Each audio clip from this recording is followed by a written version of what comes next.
Hi guys, this is just a video to go with activity 4.5. That video or that activity is not a required one, so I am posting an answer key for that, but I wanted a couple examples to go along with it. So I grabbed two examples from your book, and we're just going to go through how to solve them using quadratic formula.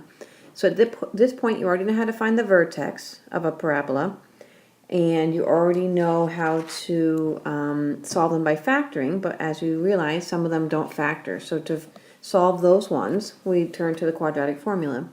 So the quadratic formula tells us that if I have a quadratic that is set to 0, like I have right here, I have everything on one side, I can find the roots, I can find the x-intercepts by the formula right here, x equals opposite of b plus or minus the square root of b squared minus 4ac all over 2a.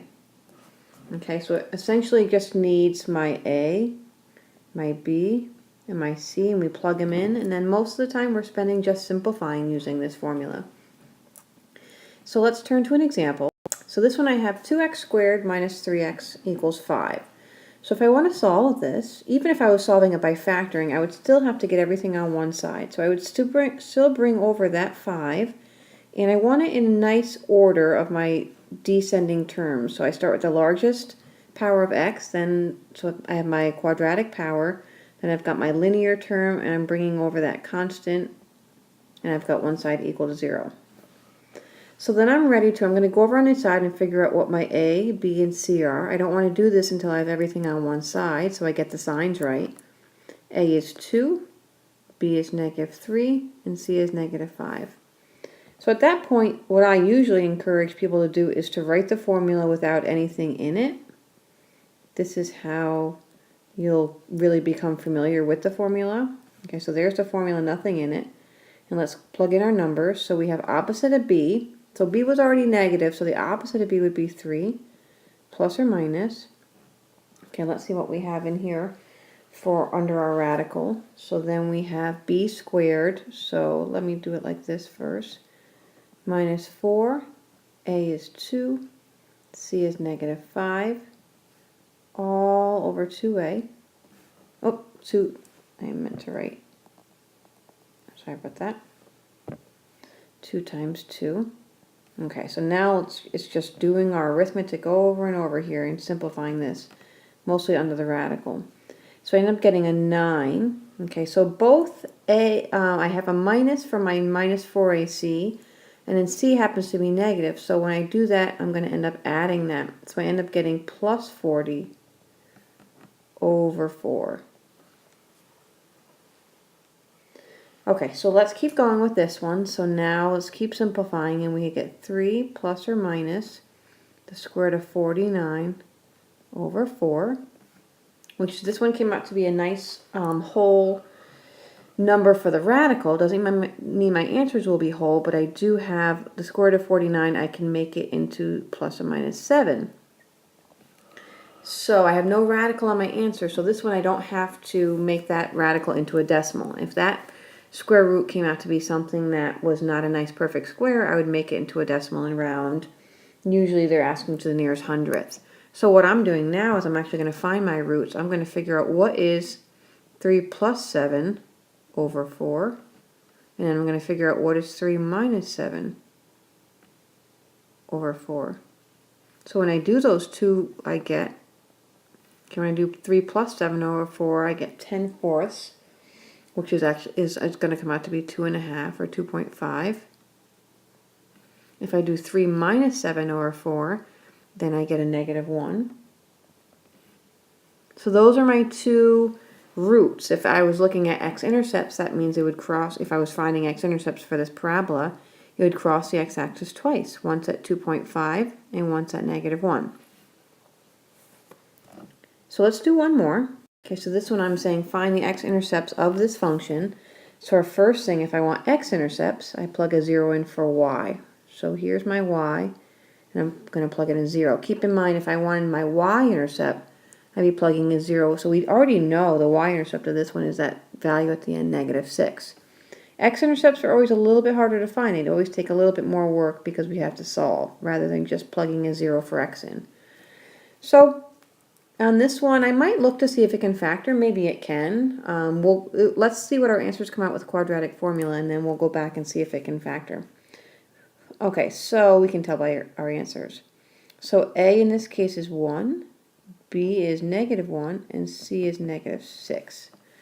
So let's plug in x equals, so opposite of B, so 1 plus or minus the square root B squared, which is 1, minus 4 times 1 times -6, all over 2a, which is, so 2 times 1. Let's keep simplifying that radical. So underneath there, we have 1. Okay, again here, c was negative. Now this doesn't always happen, but this is really going to become 1 plus 24. So I'm going to get a square root of 25 over 2. Another one that came out really nice, which actually that's how I know that this was factorable in the beginning, because my answers come out rational without a radical. So I have 1 plus or minus 5 over 2. Okay, so that means I have to do 1 plus 5 over 2 and 1 minus 5 over 2. So when I do the 1 plus 5 over 2, I get 6 over 2, so I get a 3. And then when I do 1 minus 5 over 2, I get a -4 on top over 2, so I get a -2. So let's write them as true x-intercepts. That means it crosses the x-axis at 3, 0, and again at -2, 0. So think back to, you could also find the vertex for this one. I'll do that in the next slide, but the vertex on here would be halfway in the middle of that. Because I got these answers, let's just quickly go and do this factoring. If I factor, there's no GCF to pull out, so I'm going to try to unfoil this. I'm trying to find two things that multiply to x squared, so I'm going to have x and x. In the back, I have to multiply to a 6 and combine to a 1. So the only thing that's going to work is I have 3 and 2, and the only way that will work is if I have the 3 being negative, the 2 being positive. So then I know to set each factor equal to 0, and I solve each one, and look at what we get, the same exact thing. We get the same two x-intercepts. So let me just do one more slide here, and let's just make sure we know how to find the vertex of this same one. Okay, so let's take that same one we just had and find the vertex. Okay, so we know that the vertex, I could use it, if I already had my x-intercepts, I could just go midway between, but let's kind of pretend we haven't found them already, and we're going to rely on x part of the vertex is -b over 2a. So in this case, -b, so that's a 1 over 2 times 1, so it's at 1/2. Okay, so I know right now my vertex is 1/2 comma something. So now I'm going to plug in that 1/2 to find the y part of my vertex. I'm going to plug in that 1/2.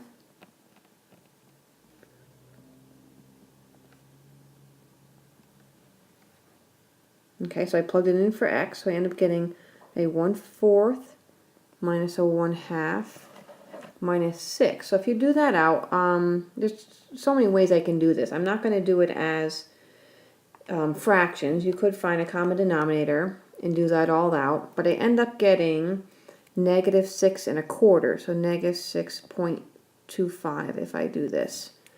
Okay, because I have 0.25 minus 0.5 minus 6. Okay, so that's the y part of my vertex. So if you put that together with your x-intercepts and you make a nice graph, you should see that it should be opening up, just like we know because it's a positive x squared, and my vertex should fall smack in the middle of those two values. So hopefully that helps with quadratic formula and just gives you a sense of how to pull all of these parts together.